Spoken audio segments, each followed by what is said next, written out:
Hello, thanks for being in a new video. This time I have the full review of the Amazon Echo Pop. Let's get started.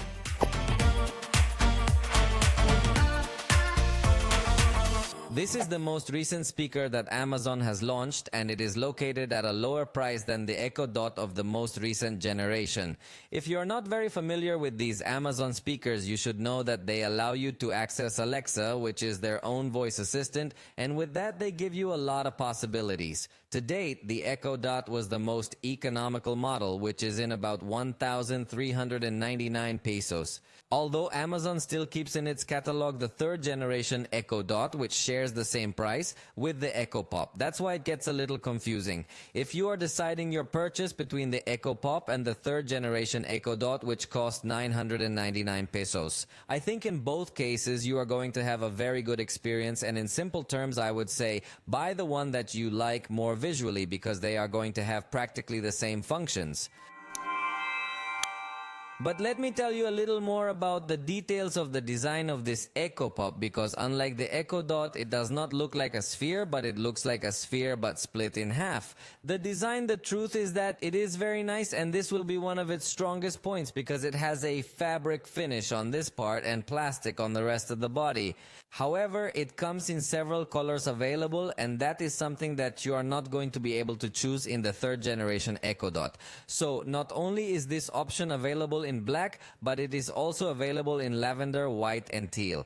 So there are very good options for you to choose the one you like the most. Amazon imagined this speaker so you can have Alexa in other smaller corners of your home. Since in the description and promotions, Amazon says that this speaker is designed for small rooms, but that may make you think that it is actually a speaker that will have very little power and that you will not be able to play your music loud or something like that. You have to make it very clear that this is a loud speaker. I'll play some more music in a moment so you can hear more or less what it sounds like yourself, but I was really impressed with it in that regard. It doesn't disappoint at all. I wish Amazon would have put some level of IP53 or IP57 or something like that to make sure you can use it in the bathroom or near splashing water or something. Since Amazon does promote this speaker in these types of scenarios, because I'm telling you, their idea is that you buy this speaker for small rooms, but if they don't give us that certification, it wouldn't give us as much security to have it near where water falls. Remember that being a speaker of this style, it is always connected to the current. Just in case you were still not very familiar with this type of accessories, I'll tell you this. At the top, we are going to have the volume buttons and a button also to mute the microphone so that it is not responding to commands. In fact, the microphones are clearly visible at the top. And when you have this option turned on, you're going to notice that it turns a shade of red on both the button and this little light bar that we have to know the current status of this speaker. When an alarm sounds, you can simply double tap the top or once I think, and the alarm will be dismissed. This will work as long as you have the microphones on, because it's going to use those microphones as a sort of virtual button. So, I insist that it seems to me to be a very attractive proposition from Amazon for someone who wants the voice assistant but is not yet willing to invest a little bit more in a little bit more advanced sensors or a bigger and more robust sound system. So it offers the basics but delivers very well. I mention this because the Echo Dot, which would be the next step up, has a temperature sensor that you could use to trigger routines in your home. For example, if your house starts to get too hot, you could automatically turn on the air conditioning. Those types of sensors are not found here, but only up to the Echo Dot. But I think it's a sensor that for many people might be unnecessary. So I think it's good that Amazon has launched this proposal, simplifying a lot the whole experience, giving you only the basics, what is needed at a tighter price. Before I go to show you the examples of what it sounds like, I should tell you that you can do everything you can always do with Alexa. So you can ask it for information, it usually gets it right, or if it doesn't know it, it looks it up on the internet.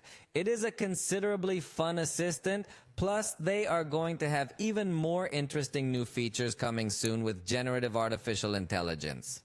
Although this starts in the United States and gradually begins to expand to other regions, but it is very interesting. Soon you will be able to have a chat mode with which you will not have to tell him his name every time, but simply tell him the first time you start the chat mode and then start talking in a much more fluid way. These kinds of features will be coming very soon, but this speaker, despite being the cheapest, is going to be able to have access to all the updates that come with Alexa.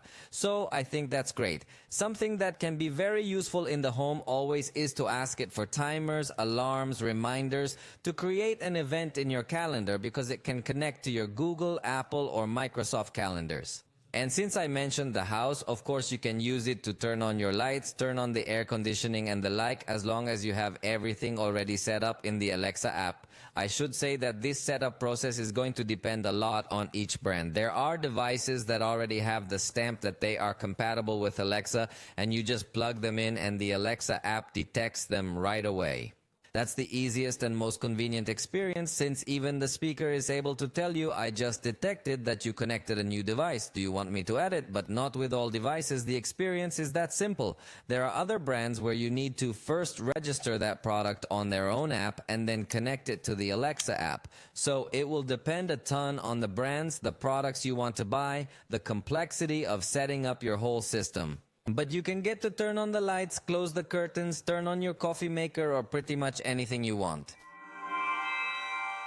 And just to finish, let me tell you about the music quality and what service it can connect to, because all the music you're going to play with voice commands to connect to a streaming music service like Amazon Music, which is going to be your default engine, but you can also connect to Spotify, Apple Music, Deezer, Claro Music, and other apps. But if you do not have a subscription service and would like to play music, just for example from YouTube on your cell phone connected by Bluetooth, you could also do it. You simply tell it the command connect my cell phone and you can easily pair it as if it were any other Bluetooth speaker. Then you don't necessarily need to pay a subscription to be able to listen to music on it. Having clarified all this, what do you think if we finish this video listening to some evidence of how it sounds? Although remember that it is not the same to listen to it live.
And that's all about this horn. I leave you the link in the description in case you want to buy it. That's all for the moment. I hope you liked this video. If you did, you know you can tell us about it and we'll see you next time.